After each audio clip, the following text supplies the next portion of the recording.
Elastomeric Devices, other possible service models. This short presentation gives an overview of some of the different service models that trusts may wish to consider for delivering IV antibiotics via an elastomeric device. Please note that this does not include chemotherapy treatment or furosemide infusions, which are part of the heart failure pathway. There are different ways in which the device can be prepared depending on the resources available within your organisation and the model of care planned for delivering the service. Elastomeric devices can be purchased empty, and trusts will need to have a process to fill the devices appropriately. Depending on the particular device, nursing staff could fill the device using the aseptic non-touch technique. The benefits of this option are greater flexibility for responding to patient needs, as staff can fill the devices as and when required, which in turn ensures medicines are not wasted. The main drawback, however, is that the device needs to be connected to patients within 1 hour of filling. An alternative option with purchasing empty devices is if the trust has an aseptic or centralized intravenous additive services or CVAS unit. Similar to the previous option, this has the benefit of being filled as required, but has the additional benefit of providing longer expiry times than if the device was prepared outside an aseptic environment. The capacity and responsiveness of the aseptic or CVAS unit would need to be considered. The third option is to purchase pre-filled elastomeric devices, which can be stored in the fridge for up to 10 days before use. These devices would need to be subject to pharmacy quality control procedures and would need to be dispensed by pharmacy before use.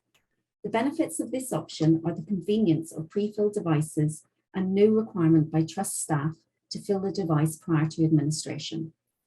The drawbacks of this option include potential wastage of medicines if the device is not used in time. Usage will depend on the needs of patients, which can be difficult to predict. The cost of pre-filled devices will be greater than purchasing empty devices. The fourth option is to use a home care company to provide the specific medication against a prescription, which is then normally delivered direct to the patient's home.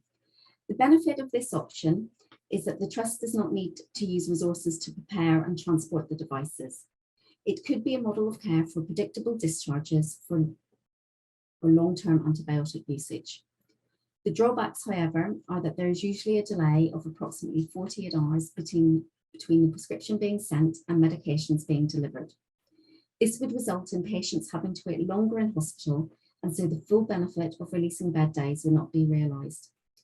Furthermore, the method of administering the devices to patients would need to be carefully considered.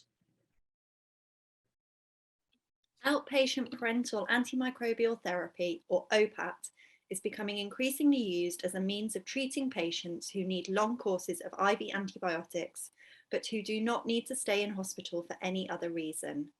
There is no single model of care for delivering this service, and the best option for a trust will very much depend on the staffing infrastructure within the organisation or across the local geography.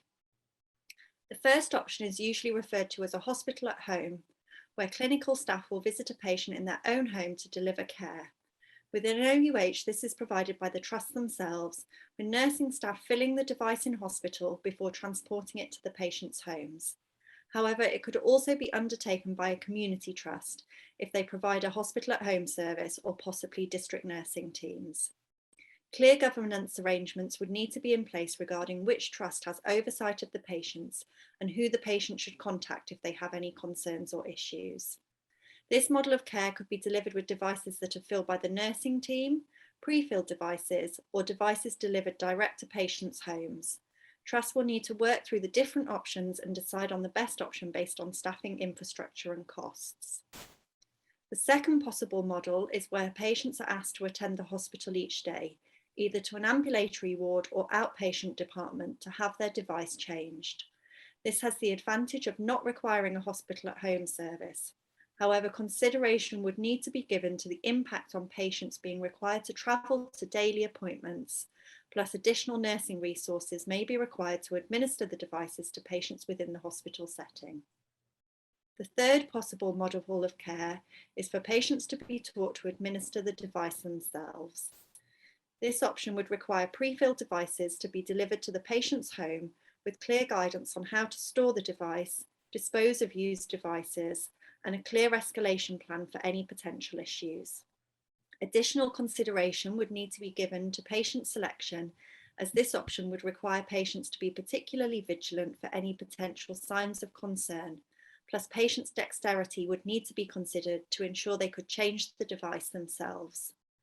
Whilst this model would not require daily visits by the nursing team, visits would still be required each week to take observations, blood tests, and dressing changes for the lines.